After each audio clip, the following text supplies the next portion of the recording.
What would you do if the man who once made you mop his floors in silence was suddenly forced to call you his sister in front of the entire world? Ava Carter never imagined she'd walk into the grand ballroom of the Whitmore estate as a guest. For 2 years, she had scrubbed its marble floors until they shined like glass. She'd polished the gold-trimmed mirrors, dusted the velvet drapes, and vacuumed the Persian rugs beneath the feet of people who didn't even see her. In this world of silk gowns and champagne flutes, Ava had become part of the furniture, silent, invisible, necessary. She had learned to move like a shadow. She saw everything, but was never seen.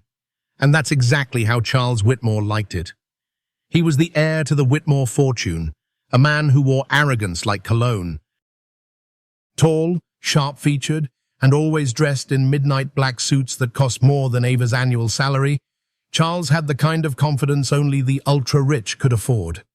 To him, people like Ava weren't people. They were help. That's why, when Charles handed her a gold envelope 3 days before the annual Whitmore Foundation Gala, her hands trembled before they even opened it. "Charity Gala, Saturday night," he said with a smug grin, sipping from a crystal tumbler of aged whiskey. "Dress code, maximum elegance." His voice dripped with sarcasm. "You do have something elegant in that humble little wardrobe of yours, don't you?" The hallway echoed with laughter, not hers, of course. His friends, lounging nearby with cigars and manicured indifference, chuckled like it was the punchline to a well-practiced joke. Ava said nothing. She took the envelope, nodded once, and walked away. But her mind was already racing. This wasn't an invitation. It was a trap.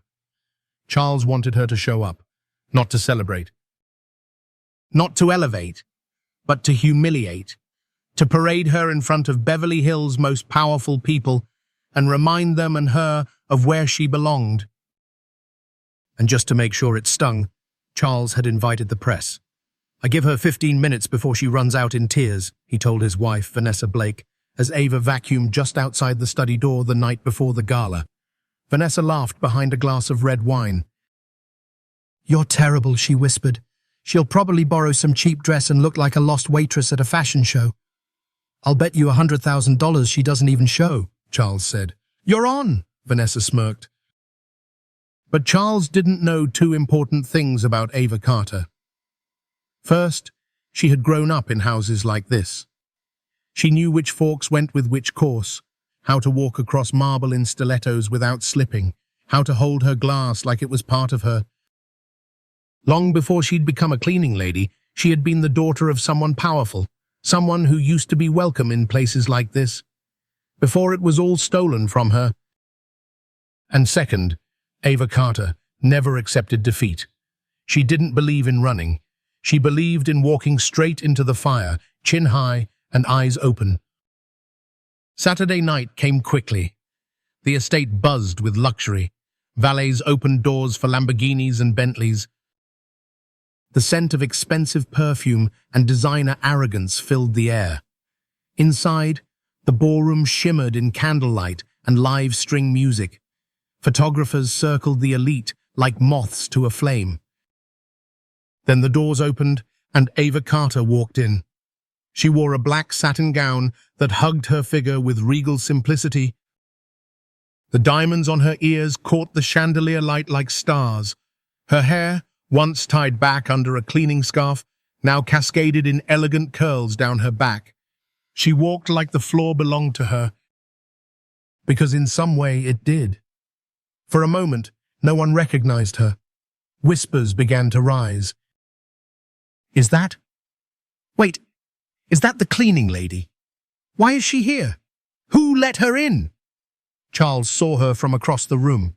His smug grin faltered for the briefest second before he recovered, raising his glass. "Well, well," he said under his breath. She actually showed. The laughter returned, but now it was uneasy. Ava kept walking. She didn't flinch at the judgmental stares, the whispered insults, or the forced smiles hiding sneers. She stopped in the center of the ballroom, looked around calmly, and gave a polite nod to no one in particular, like a queen addressing her subjects. Across the room, Vanessa leaned toward Charles. "She looks different." "She probably maxed out a credit card for that dress," Charles replied, but his voice lacked its usual venom. Because there was something about Ava's presence that unsettled him. She wasn't nervous, she wasn't flustered. She was ready, and for the first time in years, Charles Whitmore didn't feel in control. He clinked his glass for attention, eager to regain dominance.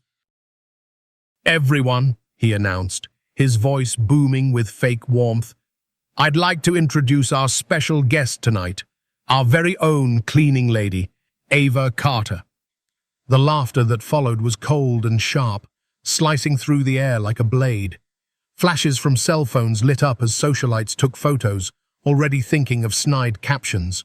Some were already typing. But Ava didn't move. She stood, poised, calm, and completely unaffected. Her eyes locked with Charles's. And in that moment, something shifted. The game he thought he was playing it had just changed, and he was no longer the one holding the pieces. The room should have erupted in laughter. That was the plan. Charles Whitmore had orchestrated the perfect humiliation, bait her with a golden envelope, dangle false hope in front of her, and then crush her beneath the heel of high society. But Ava Carter wasn't crumbling. She stood in the middle of the grand ballroom, perfectly still, perfectly poised, her chin slightly raised, eyes scanning the crowd like she was counting them one by one. She wasn't intimidated.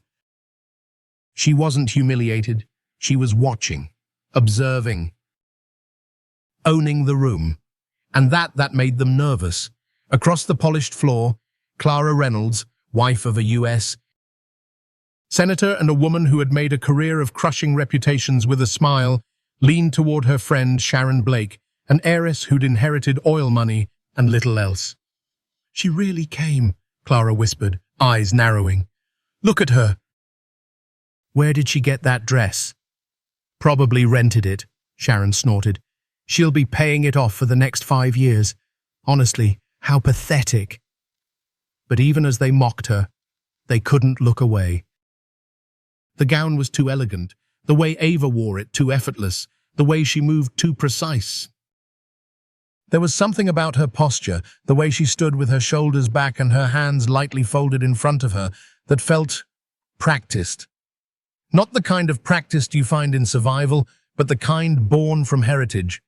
Like she had once belonged in rooms like this. Like maybe she still did. Charles approached slowly, his crowd of billionaire friends hanging back to let him take the spotlight. His smile was confident, but his steps were a little less sure than usual. Somewhere deep down, a quiet alarm was going off, one he chose to ignore.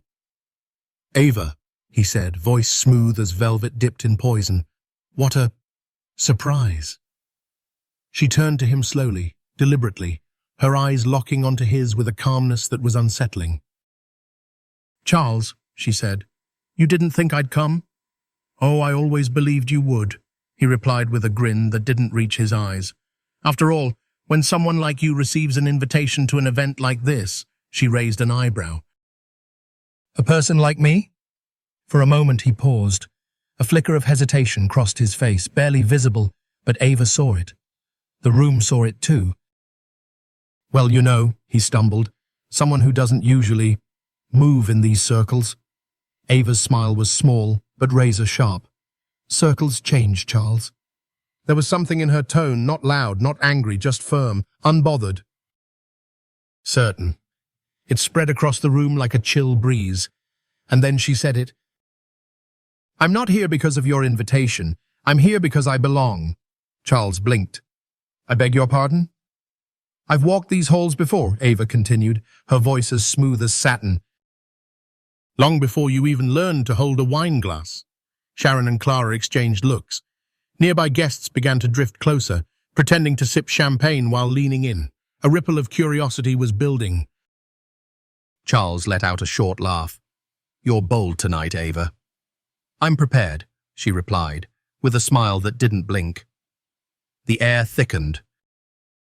Vanessa Blake, Charles's wife, now stood a few feet away, clutching her wineglass with white knuckles. She couldn't tell if she was witnessing a performance or the beginning of something far bigger. "Is this what this is about?" Charles scoffed, louder now, trying to gather the crowd back to his side. "You think dressing up makes you one of us?" Ava tilted her head slightly. "I don't want to be one of you," she said softly. She let that hang in the air for a moment. "I want to show you that you don't know who I am. You never bothered to look," the crowd murmured. Some laughed nervously. Others watched her with new eyes. Charles stepped closer, lowering his voice. "Whatever game you think you're playing, it won't work," he hissed. "You're still the help." Ava leaned in just a touch, her voice a whisper of silk. "Then why do you look so afraid?" He flinched, just enough for her to see it. Just enough to confirm that whatever came next, he wasn't ready for it. She took a step back and turned toward the crowd, addressing no one in particular and everyone at once. "I find it interesting," she said, "how quickly people decide where others belong based on where they are today, not where they come from, and certainly not where they're going." "Miss Carter," Clara Reynolds interrupted, her voice syrupy sweet. "Do tell us, where exactly did you get that lovely dress?" Ava smiled. "This," she said, gently running her fingers along the satin. "It belonged to my mother." Clara blinked, caught off guard. Sharon snorted. "Oh, please. Your mother worked as a maid too." "No," Ava replied, voice steady. "She was a concert pianist. She wore this dress the last time she played at a ball in this very room." That silenced the laughter. Charles's jaw tightened. Vanessa stepped forward, confused. "What are you talking about?" Ava looked directly at her. "You don't know, do you? He never told you." "Told me what?" Vanessa asked. Ava turned back to the crowd, her voice calm but cold. "My mother wore this dress when she performed here 20 years ago. That night, she played for the man who owned this estate, Robert Whitmore." Charles visibly froze. "She played for him," Ava continued, "loved him, and carried his child." The silence in the room was deafening. Ava's hand moved to the necklace around her neck. She unclasped it slowly, letting a ring fall into her palm. It was elegant, old, with a sapphire that shimmered in the light. This was his gift to her, to us. Charles took a step back, pale now. "I came here tonight not to crash your party, Charles." She looked around the room, meeting each pair of shocked eyes. "But to take back my name." The room didn't know how to respond. It had been seconds-long, stretching, breathless seconds since Ava Carter dropped her revelation like a thunderclap in the middle of Beverly Hills high society. "I came here tonight," she had said, "not to crash your party, but to take back my name." She hadn't raised her voice. She hadn't demanded attention. But now, every eye in the room was fixed on her. Every whisper had died in its throat. And Charles Whitmore, the man who had planned this night as a show of power, was suddenly no longer the one on stage. His wife, Vanessa Blake, stood frozen beside him, glass in hand, unmoving. Her eyes flicked between Ava and Charles, searching his face for confirmation or denial, anything at all. But Charles was silent. Ava stepped slightly forward, her expression calm, yet impossible to read the look of a woman who had already lived through the storm and come out dry. "You're lying," Sharon Blake blurted, trying to inject some of the old mockery back into the room. "This is insane." "Why would Robert Whitmore, why would he ever—" She trailed off, because even she knew it sounded hollow. Ava didn't flinch. "Because my mother was more than the help. She was brilliant, poised, elegant. She was a musician who captivated every room she played in, including this one. Robert fell in love with her the same way he fell in love with this house. But unlike the house, he wasn't allowed to keep her." Clara Reynolds crossed her arms tightly, visibly uncomfortable. "Even if that were true, why are you only coming forward now?" Ava's gaze locked onto hers. Because 20 years ago I was just a girl, and after my mother died I had no one. No money, no allies. Just whispers, and the ring he gave her before I was born. She held up the sapphire ring again, its crest glinting under the ballroom lights. And this, she said, is the very same Whitmore family crest that's etched into every one of your wine glasses. Gasps rippled across the crowd. Some guests began glancing toward the long banquet tables. And sure enough, the identical crest, pressed into crystal, sat in front of them all. "This is absurd," Charles finally said, his voice hoarse. "You think you can just show up in a borrowed dress, toss around some story about my father and what claim part of my family?" Ava tilted her head slightly. "Borrowed? No. This dress was hers. I took it out of storage last week. And as for claiming your family—" She paused, then smiled. "Why would I want to be part of something so hollow?" That one stung. Guests began to murmur, not in mockery, but in speculation. The mood had shifted. Dramatically, Vanessa stepped away from Charles, slowly, as if physically distancing herself from a secret she could feel crawling up her back. "You could have come forward in court," someone shouted from the back. "I will," Ava replied, her tone sharp as glass. "But not before I looked Charles Whitmore in the eye in front of the same people who helped him laugh at me and reminded him who I am." Charles was losing control, and he knew it. He clapped his hands loudly, trying to break the tension. "Let's not turn this into a soap opera, folks. The gala must go on. I'm sure our guest has had her moment." But nobody laughed. Not this time. Instead, Clara Reynolds, of all people, took a tentative step toward Ava. "You said your mother played here. Do you remember her name?" "Isabella Carter," Ava said clearly. "She played Chopin that night. Some of you were here." "You applauded, and then you forgot her." Clara's face turned a shade paler. She didn't say another word. Charles rubbed his temple, his face growing increasingly flushed. "Look, this is clearly some elaborate ploy, maybe a distant staffer with delusions of grandeur." Ava narrowed her eyes. "Funny you say that, because for someone with no connection to this family, you seem very worried." He stepped forward, lowering his voice to a growl. "You're playing with fire." "No," Ava whispered back. "I am the fire." That's when she turned to the crowd again, her voice rising just enough to carry, "You all think you know power. You measure it in suits and stock options. But let me tell you something. Real power is the ability to stand in the same room with people who tried to bury you and look them in the eye without fear." A few people clapped. Not many, just a handful, but it was enough. Enough to ignite something no one could extinguish. Ava looked over her shoulder at Charles one last time. "You invited me here to humiliate me," she said. "But instead, you gave me a stage." The air inside the Whitmore ballroom was no longer thick with perfume and pretense. It had shifted heavy now with unease, tension, and something no one expected when they arrived in black tie and diamonds: truth. Ava Carter stood at the center of it all, like the still eye of a storm she had summoned herself. She wasn't flustered. She wasn't angry. She was precise and dangerous in a way none of them had ever been taught to fear.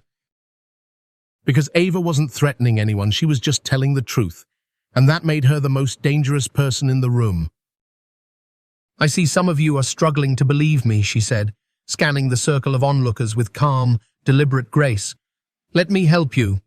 She reached into the black satin clutch hanging delicately from her wrist and pulled out something small, something that sparkled under the chandelier's golden light. A ring. Not just any ring. The Whitmore family ring. The crest embedded into the center was unmistakable. A roaring lion, encircled by olive branches, crowned in gold. A few gasps broke the silence. One of the guests, a former judge named Milton Greaves, muttered under his breath, "That ring hasn't left the family since 1896. Ava held it gently between her fingers. "This was given to my mother by Robert Whitmore," she said. "She didn't steal it. He gave it to her just as he gave her his promise and his child. She didn't blink. I am that child." Charles Whitmore's face had gone from flushed to ghost white. He tried to laugh, but it came out hollow. "Anyone can get their hands on a ring," he snapped. "Pawn shops are full of knockoffs." "You really think that proves anything?" "No," Ava replied evenly. "But I didn't come here with one piece of proof. I came prepared." She turned toward the grand entrance and gave a small nod to someone just outside. The massive doors opened, and in walked three people who would forever change the course of the Whitmore legacy. The first was Margaret Greene, a veteran investigative journalist from the Los Angeles Times, known for taking down politicians and exposing corporate cover-ups with surgical precision. The second was Logan Pierce, a probate attorney who specialized in disputed inheritance law. His face was calm, but his eyes burned with quiet resolve.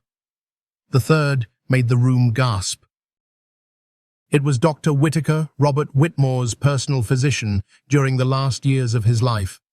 Now, grey-haired and slow in his steps, but steady, and most importantly willing to speak. "Dr. Whitaker?" Vanessa Blake whispered, startled. What are you doing here?" The doctor didn't answer her. He walked directly to Ava. "I'm ready," he said softly, "to tell the truth." A hush fell so deep you could hear the soft hum of the string quartet abruptly cease in the background. Ava turned to face the guests. "For 2 decades, the story has been that Robert Whitmore, my father, died of heart failure." But that story was a lie. Dr. Whitaker took a deep breath and addressed the room. "I was pressured," he said, "to sign a falsified death certificate, to say it was heart complications when, in reality, he had been poisoned." People gasped. Some covered their mouths. One older man dropped his glass. The words seemed to echo in the grand hall like a bell tolling for the truth. "Poisoned?" someone whispered. "By who?" Ava didn't need to answer. Everyone's eyes turned to Charles. Charles tried to speak, but nothing came out. Sweat beaded along his brow. "You're insane," he finally croaked. "This is all fabricated. You're all in on it, a stunt to ruin my name." "Your name?" Ava asked, voice cool as glass. "You tried to erase mine before I even knew I had one." Margaret Greene stepped forward, lifting a folder high in her hand. "This," she said, "contains transcripts of conversations between Dr. Whitaker and Charles Whitmore, recorded between 2003 and 2004. In them, Charles threatens the doctor's license, his reputation, even his family if he ever revealed the truth about Robert Whitmore's illness. "No," Charles shouted, but Margaret continued without flinching. "They also contain threats against Ava and her mother, including a direct quote, 'If that woman and her little bastard try to claim a dime, I'll bury them so deep the world will forget they ever existed.'" A stunned silence gripped the room. Ava didn't gloat. She didn't cry. She simply said, "That's the man who tried to make me invisible." Charles turned to the guests, his mask cracking. "She's lying. All of them are." "My father, he never—" But his voice failed, and Ava, unshaken, pulled out her final weapon. She tapped her phone and connected it to the ballroom speaker system. Charles's own voice filled the air. "You're going to keep your mouth shut about anything strange you found in the old man's blood. If you open your mouth, I guarantee you'll never work as a doctor again. And as for that woman and her bastard daughter, they're on their own." The room exploded in disbelief. Some guests turned away from Charles entirely. Vanessa stepped back from her husband, a hand over her mouth. "You really did this," she whispered. Charles reached out for her, but she recoiled. "Don't," she said coldly. "Don't touch me." Ava stood tall in the center of the storm. She looked Charles dead in the eye. "For 20 years, I cleaned the floors in the house that was built with money that should have helped raise me. I scrubbed away the blood of a man you murdered, and I didn't even know he was my father." She took a breath. "But I know now. And so does the world." The ballroom had become a courtroom. But there were no judges here, No gavels. Just the truth and the weight of it pressing down on everyone in the room like gravity turned cruel. Charles Whitmore stood in the center of it, stripped not of clothing or wealth, but of control. And Ava Carter, the woman he had once dismissed as a joke in a maid's uniform, stood across from him, calm, still, and unafraid. It had taken 20 years. But justice finally had a microphone. "Play the rest," Ava said softly. Margaret Green tapped her laptop. The audio recording continued. Charles's voice again, unmistakable, confident in its cruelty. "Hamilton, if that blood report leaks, I swear I will ruin you. I'll cut your pension, your future, your damn legacy. That girl and her mother are nothing. This all dies with them." The silence that followed the clip was heavier than any applause or outburst could have been. Not a whisper. Not a shuffle. Just shock. People stared at their glasses. Some turned to each other with wide eyes. Others looked at Charles like they were seeing him for the first time and not liking what they saw. Even the hired musicians had put their instruments down. The party was over.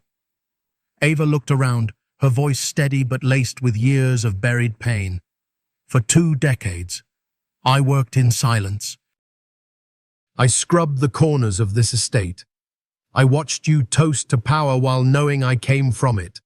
I watched you all throw away food that could have fed my neighborhood." She took a step closer to Charles, still not raising her voice. "You wanted me to be the joke, the help, the background." She paused. "But I was always the story." Charles stumbled back a step, his sweat-slick hands gripping the edge of a table for balance. "This doesn't prove anything," he said. But even he didn't sound convinced anymore. "You think the court will believe you?" "This is emotional theater." "No," Logan Pierce interrupted as he stepped forward, holding up a sealed envelope. "This is evidence." He addressed the guests, many of whom were former judges, attorneys, business leaders. "This is a certified copy of Robert Whitmore's original will," Logan said.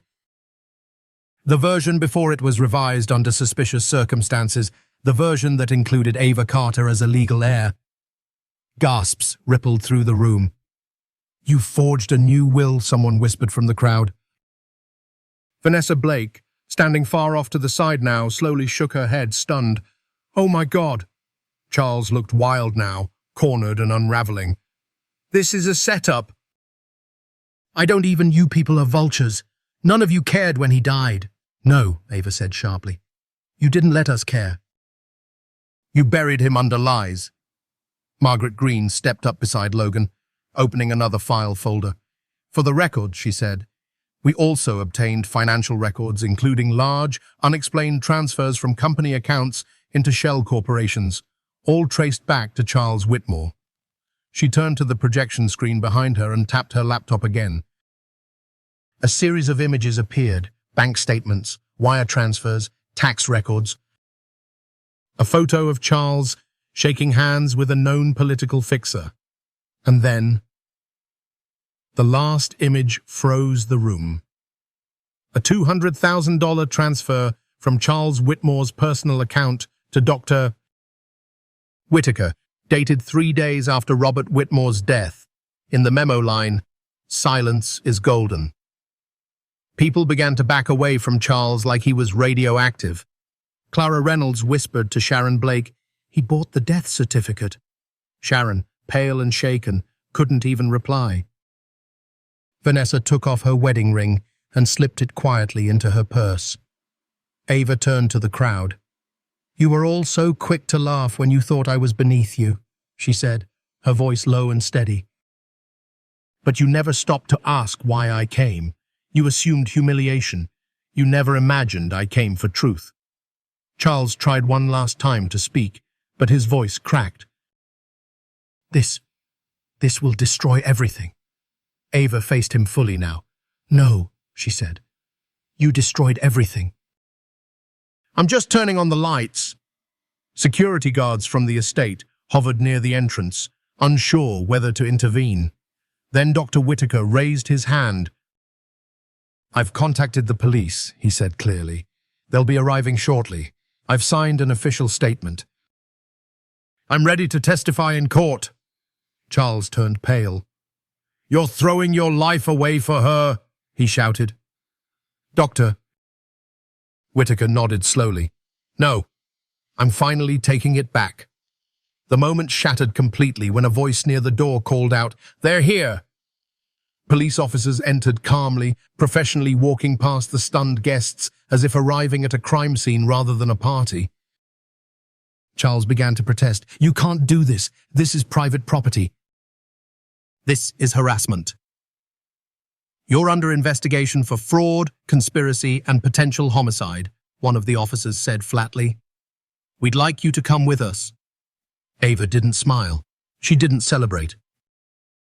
She just closed her eyes for a moment, and finally breathed. As they handcuffed Charles and led him out through the same marble hallway where she had once mopped his footprints, he turned to her one last time. "You've destroyed my life." Ava opened her eyes and met his. "No," she said. "You destroyed it the moment you chose cruelty over truth. I just made sure the world saw what you buried." By dawn, the marble floors of the Whitmore estate were no longer echoing with laughter and string quartets. The gala was over, but the storm was only beginning. What started as a night of champagne and cruelty had turned into the most explosive scandal Beverly Hills had ever seen. And at the center of it all was Ava Carter, the cleaning woman who had revealed herself to be not just the hidden heir to the Whitmore fortune, but the survivor of 20 years of betrayal, theft, and murder. News vans lined the streets by morning, satellite dishes tilted like sunflowers toward the estate. Headlines were everywhere. Millionaire exposed at charity gala Maid reveals she's the true heiress. Whitmore legacy in ruins, murder, forgery, and one woman's fight for truth. The housekeeper, who brought down a dynasty. Clips of Ava's speech were already viral. TikTok, Instagram, Twitter. Snippets of her calmly stating, "I'm not here to crash your party, I'm here to take back my name," had been set to music, slowed down, subtitled in half a dozen languages. People weren't just watching, they were cheering. Inside the mansion, Ava stood on the balcony that overlooked the city her father once ruled. This time, she wasn't holding a mop. She was holding the truth. And the world had finally turned to listen. Behind her, the once opulent ballroom was in disarray. Chairs overturned, champagne flutes abandoned. The piano, the one her mother had once played, sat quietly in the corner, as if grieving. Vanessa Blake entered quietly, now dressed in simple black slacks and no jewelry. She looked like a woman mourning something she hadn't yet found the words for. "I didn't know," she said softly. Ava turned, but didn't speak. "I swear to you," Vanessa continued, voice trembling, "I had no idea what Charles did. Not to your mother. Not to your father. Not to you." "I believe you," Ava said gently. "You were part of the illusion." "So was I, until I wasn't." Vanessa stepped closer. "You could have destroyed all of us." Ava nodded. "I still could." The two women stood in silence for a long moment, the city humming beneath them. "Why didn't you?" Vanessa asked. Ava looked out over the skyline. "Because the children don't deserve to pay for their father's sins, and because if I use this power the way he did, then I become him." Vanessa's eyes welled with tears. "You're a better person than I am." "No," Ava replied. "I'm just someone who remembers what it feels like to be invisible." By noon, Margaret Green had uploaded the full exposé, 15,000 words, documents, interviews, photos. It was the most read article in the Los Angeles Times that year. That night, Ava's face appeared on CNN, Good Morning America, and The View. But she declined every interview request. She had never been interested in fame. She was interested in rebuilding. Back at the Whitmore estate, a different kind of cleanup was underway. Not the usual polish and prep for the next party. This time, it was the removal of decades of corruption, cruelty, and silence. Charles Whitmore had been officially arrested on charges of fraud, forgery, obstruction of justice, and pending toxicology confirmation second-degree murder. His bail had been denied. The same marble staircase where he once mocked Ava, he descended it in handcuffs. Vanessa filed for divorce the next morning. She moved with her children out of state. Before leaving, she met Ava one final time. "I want you to know something," she said, holding a small envelope. "These are letters from Charles's children. They want to meet you. They asked me to tell you that they're proud you told the truth." "Even if it hurt?" Ava hesitated, then took the envelope and tucked it into her coat. "I'll read them," she promised, "when I'm ready." Vanessa nodded and left. Later that week, Danielle Brooks, once a fellow cleaning staff member, now Ava's assistant, stood beside her in what used to be Charles's office. The walls had already been stripped of oil portraits and gold plaques. In their place, framed photos of employees being promoted, children receiving scholarships, and a large black and white photo of Ava's mother at the piano. "I still can't believe I work here," Danielle whispered. "You always belonged here," Ava replied, signing a set of papers. Danielle smiled. "So do you." The following day, Forbes released a profile titled Ava Carter, the maid who took the mansion and transformed it. In it, the reporter wrote, "Ava Carter didn't just expose a scandal. She redefined what it means to inherit power not as a weapon, but as a responsibility." On a quiet Sunday evening, Ava sat alone at the grand piano in the ballroom. She placed her fingers gently on the keys. She couldn't play like her mother, not yet, but she pressed a single note, then another, then a chord, and slowly, gently, she began to remember not just who she was, but who she was becoming. 6 weeks had passed since the Whitmore scandal shattered Beverly Hills. The headlines had moved on, the news vans were long gone, and the guests who once sneered at Ava Carter's presence had slithered back to their glass towers and gated estates, pretending none of it ever happened. But inside the Whitmore corporate headquarters, something real was happening, something the world couldn't scroll past. A new legacy was being written, and Ava Carter was holding the pen. The first thing she did was tear down the wall of portraits that had lined the executive hallway, generations of Whitmore men frozen in oil and ego, their eyes painted to follow you with superiority. In their place, she hung photographs of people who had never been seen, a janitor who'd worked 30 years and never been promoted, a young single mother from HR who developed a company-wide wellness plan on her own time, a former temp named Danielle Brooks, now sitting just outside Ava's door as her executive assistant. The message was clear. You are seen. You matter. Ava's office was a quiet revolution in itself. Gone were the mahogany walls, the intimidating leather furniture, the $10,000 sculpture no one could explain. In their place were warm earth tones, tall plants, bookshelves filled with social justice literature, and a corner playmat where employees could drop off their kids during emergency meetings. The plaque on her desk didn't say CEO. It said, "We rise together or we don't rise at all." One of her first decisions was to implement a profit-sharing plan for all employees. For decades, the Whitmore Company had churned out millions in bonuses for executives only. Now janitors, clerks, and cafeteria workers opened their pay stubs to see something extra. A note included simply read, "This is your house too, thank you."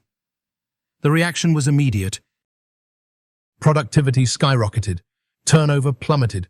Departments that once ran on fear now thrived on collaboration. Supervisors started attending leadership training not to tighten control, but to learn how to listen. And perhaps most notably, whispers of Ava's leadership began to spread beyond the building. Journalists tried again and again to secure interviews. "Tell us about your revenge," one reporter had asked her in an off-the-record meeting. Ava had smiled gently. If I wanted revenge, I would have torn it all down. But I'm here to build. One morning, Danielle Brooks entered Ava's office holding a letter. It's from the Whitmore Foundation Board, she said. They're offering to reinstate your family's seat under your name. Ava raised an eyebrow. The same board that didn't believe I existed?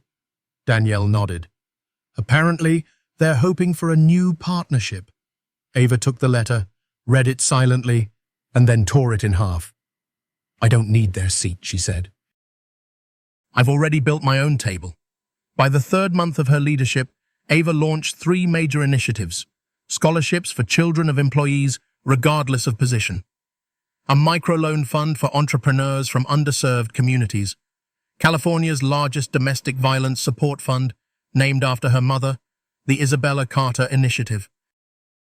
The foundation's tagline was simple: because safety is not a luxury. Not everyone applauded, of course. Some called her naive. Others whispered that she was too emotional to run a legacy empire. But profits told a different story. In just 1 quarter, the company posted a 40% increase in revenue, not by cutting corners, but by investing in people. You see, Ava told her senior staff one morning, when you treat people like humans instead of numbers, they give you more than work. They give you heart. It wasn't all perfect. There were challenges, internal resistance, legal hurdles from Charles Whitmore's remaining loyalists, and a media narrative that still tried to reduce her to the maid who got lucky. But Ava never let the noise drown out the mission. She didn't seek to silence her critics. She outpaced them. One afternoon, she visited a small warehouse where the company once stored outdated office supplies. It had been collecting dust for years. She converted it into the Carter Center for Equity, a free training facility offering resume coaching, career workshops, and language classes for immigrants. When asked why she chose to open it in that particular building, she smiled. Because every forgotten place deserves a second chance, just like people. Months passed, and slowly, Beverly Hills began to whisper a new name with reverence. Not Whitmore, Carter, not because of a fortune, but because of a woman who turned her scars into a blueprint. On a quiet evening, Ava walked the halls of her office after everyone had gone home. She paused at a framed photo hanging just outside the break room. It was her mother, Isabella, seated at a grand piano, her fingers floating above the keys, eyes closed in serene passion. Beneath it, a plaque read, "She played with grace when the world gave her none." Ava touched the frame gently and whispered, "We're finally home, Mama." The transformation of the Whitmore Empire had become a symbol not just of justice, but of what it looked like when dignity returned to power. But Ava Carter knew better than anyone. Even as walls were repainted, policies rewritten, and lives rebuilt, the past wasn't finished with her yet. Some ghosts don't knock when they come back. They arrive in the form of a letter. It was a cold Thursday morning when it came. Danielle Brooks placed the envelope gently on Ava's desk, eyebrows raised. "It's from state prison," she said softly. "From Charles." Ava stared at the envelope. Unopened, unmoving. She had expected a last attempt, a plea, a threat, maybe even denial wrapped in apology. But still, seeing her half-brother's handwriting on that beige paper sent a wave through her chest that was hard to name. "Do you want me to toss it?" Danielle asked. Ava didn't answer immediately. Instead, she picked up the envelope and weighed it in her hand like a decision. It took her 3 days to open it, 3 days of meetings, interviews, late-night walks past the portrait of her mother. 3 days of asking herself whether closure was a door that could be gently closed, or one she needed to slam shut. Finally, on a quiet Sunday afternoon, she sat in her sunlit office, turned off her phone, and broke the seal. The handwriting was tight, almost anxious. But the words were unexpected. "Ava, I know I don't deserve your attention, much less your forgiveness. I've spent the last 6 weeks in a cell smaller than my old closet, which feels like poetic justice. I've been forced to sit with my own mind for the first time in decades. And for the first time, I've begun to realize what I became. You exposed me. But you also freed me, not from prison, from delusion, from pretending that what I did was anything less than monstrous.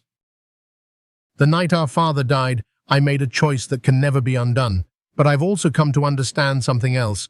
You're not just his daughter. You're the one who should have been carrying this family's name from the start. There's more you need to know, and it's not about me. It's about our father. About something he left behind, something he wanted you to have. I didn't destroy all of it. Talk to Dr. Whitaker. He'll know. I'm sorry. That's all I have now. The word I never learned how to say out loud when it mattered. Charles Ava read the letter 3 times. Each time her hands trembled a little less.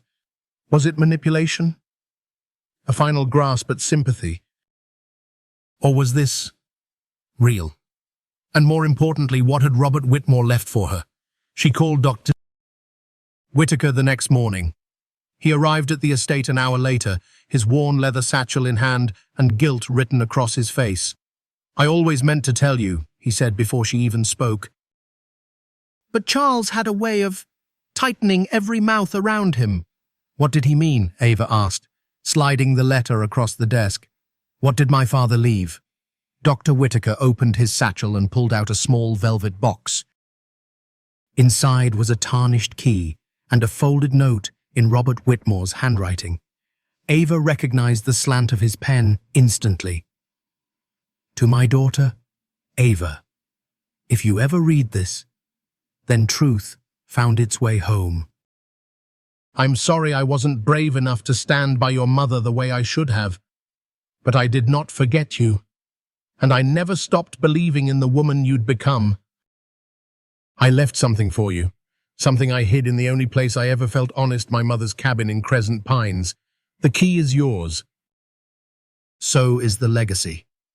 But this time, it's yours to write. Dad. Ava didn't speak for a long time. The cabin. She'd heard about it once, a remote property 2 hours north, deep in the pines. Her mother had mentioned it once in passing before her death. A place Robert used to escape the world. The world he was too afraid to show them. Now, it might be the last piece of her father untouched by corruption. That weekend, Ava drove alone through winding mountain roads, past stretches of pine trees heavy with snow. She found the cabin just as the sun was setting, modest, wooden, peaceful. A world away from the marble halls and bitter applause of Beverly Hills. She opened the door with shaking hands. The air smelled of cedar and thyme. Dust motes danced in the fading light. And in the far corner of the single-room cabin was a chest. She unlocked it. Inside, she found letters, dozens of them, written by her father. Some addressed to her mother, some to Ava, none of them mailed.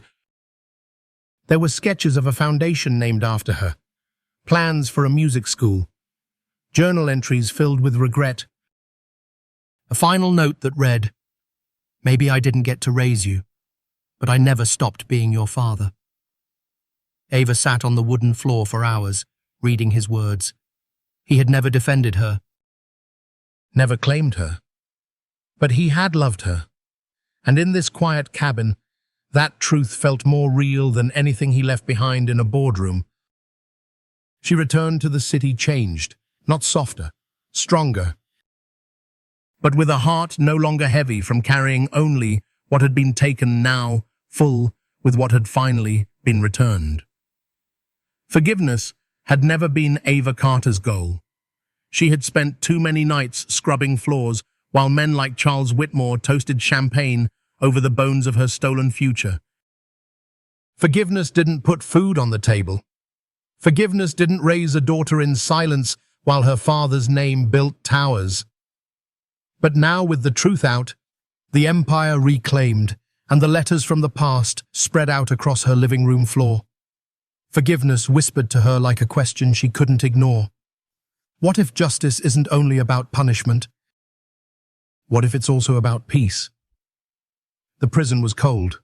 Not physically, the heater hummed overhead, but in spirit. Everything felt suspended. Grey walls, metal doors. A world built on routine, not redemption. Ava sat at the visitation table, her hands folded, eyes steady. She wasn't nervous. She wasn't angry. She just wanted answers, and perhaps closure. Charles Whitmore shuffled into the room in a state Ava had never seen before. No tailored suit, no Rolex, no arrogance. Just a grey jumpsuit and a weight in his eyes he no longer tried to hide. He sat across from her and stared at the table, unable to meet her gaze. "You came," he said quietly. "I did," Ava replied. There was a long silence. Neither of them rushed to fill it. He finally looked up. "I didn't expect you to." "I didn't come for you," she said. "I came for me." He nodded slowly, and to her surprise, he didn't flinch at the truth. "Did you read it?" he asked. "The letter?" "Yes, and the cabin. I read every word our father left behind." Charles exhaled, a little unsteadily. "I didn't destroy everything. I couldn't. Even at my worst, I knew some part of him loved you. Maybe more than he ever loved me." Ava didn't respond, not because she disagreed, but because hearing it said aloud from him cracked something open. Not pain, not pity, just recognition. "I used to think love came with ownership," Charles said, voice rough, "that if I could erase you, I could secure my place. I was so afraid of being second." "You weren't," Ava said. "You had everything. You chose greed over truth." "I know." The words weren't defensive. They were bare. Ava studied him for a long moment. "Why write to me now?" "Because when you stood in that ballroom and looked me in the eye, I saw who I became. Not the man I pretended to be. The man I actually was. And for the first time, I hated him." He paused, his hands clenched in front of him. "I don't expect forgiveness," he added. "But I needed to say it." "Say what?" "That I'm sorry." Ava breathed in. Let the silence fill the space between them. "I don't forgive you," she said softly. "Not yet. Maybe not ever. What you did, it stole time." "It stole my mother's dignity. It stole my childhood." Charles nodded, visibly shaken. "I know. But," she continued, "I also know that hating you won't bring any of that back.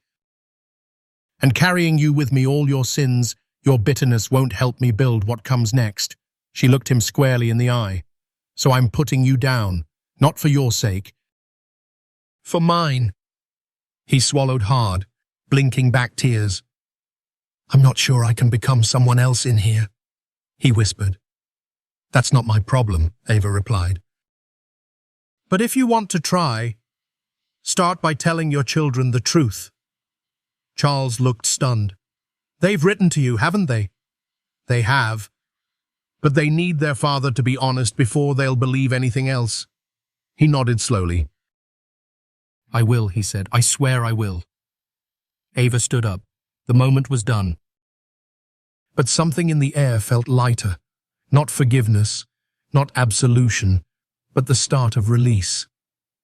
"You know," she said, as she reached for her coat, "when you mocked me in that ballroom, you thought you were ending something, but you were just setting the stage."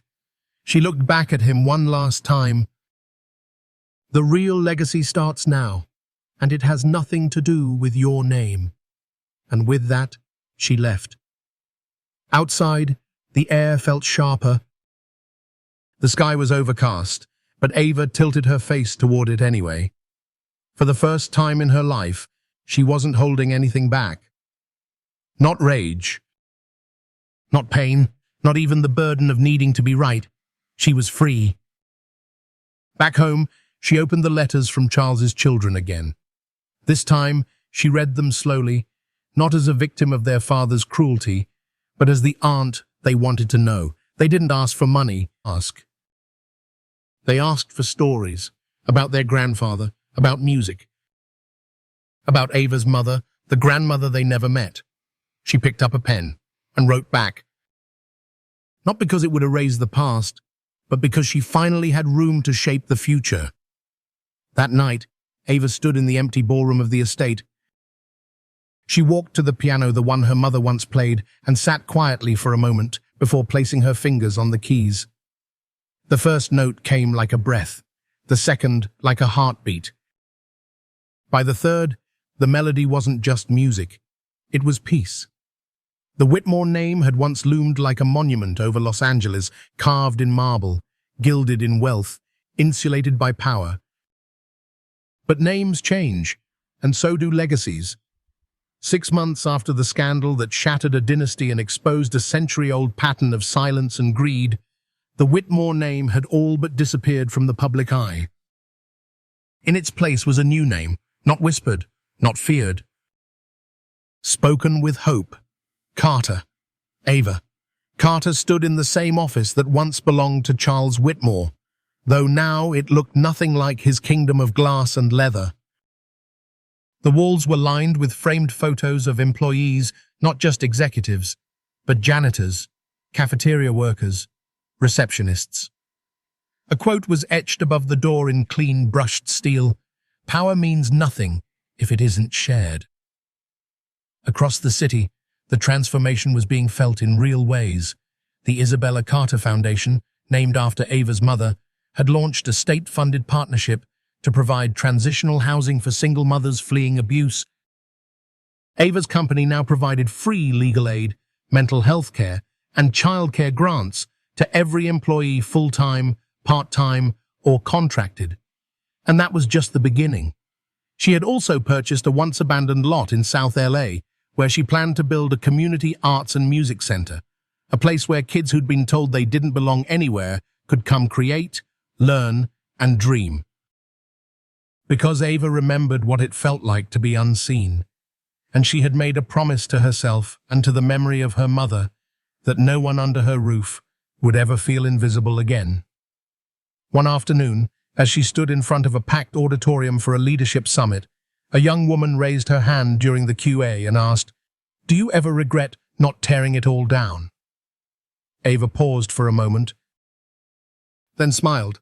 "If I had burned it all to the ground, the story would have ended there in ash, but I didn't want to end a story. I wanted to rewrite it." The audience stood and applauded, not out of politeness, but from a place of understanding, because they knew the difference. Ava had received hundreds of letters since the scandal broke. Most were from strangers, women, especially who told her they'd never seen someone like them stand up to someone like Charles and win.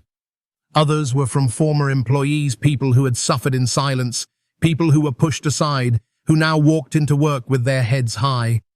But one letter stopped her cold. It was handwritten, neat, and signed, Vanessa Blake. Inside, the words were brief but honest.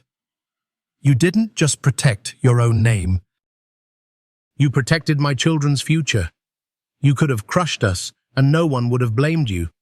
But instead, you drew a line between justice and revenge, and you chose the higher ground." I'll never forget that, thank you. Tucked inside was a school photo of her son and daughter. Ava stared at it for a long time. They looked free.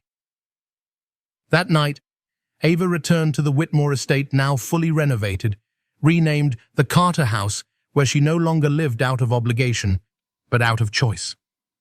The ballroom, once the site of her public humiliation, had been converted into an open gallery featuring rotating exhibits by local artists, many from underrepresented communities.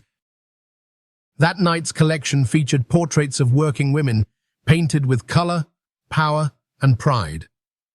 As she walked through the space, Ava spotted Danielle Brooks, her assistant, now managing the Foundation's newest scholarship program. Danielle waved. "We just passed 1,000 applications this month." Ava smiled. "Let's make room for 2,000, because now there was room. Room for possibility. Room for people who had been ignored for far too long." Later that evening, as the crowd thinned and the gallery lights dimmed, Ava stepped outside to the balcony where everything had changed. where Charles once humiliated her, where cameras once flashed not out of celebration, but scandal, where she had once whispered to herself, "You belong here." Now, she didn't have to whisper. She simply stood, tall, still, certain. Inside, a journalist from Forbes waited for a brief closing quote for a follow-up piece titled, "6 months after the fall, what Ava Carter built instead of burning it down." The young reporter asked, "What would you say to people who still believe you were too kind, that Charles didn't deserve your restraint?" Ava considered it, then replied calmly, "Revenge would have been doing to him what he did to me.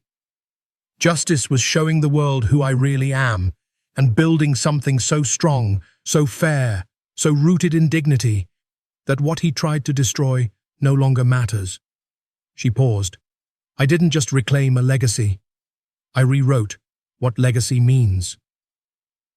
That night, Ava returned home not to a penthouse or fortress of solitude, but to a modest, sunlit home where 2 adopted girl sisters who had aged out of foster care waited with homework spread across the kitchen table.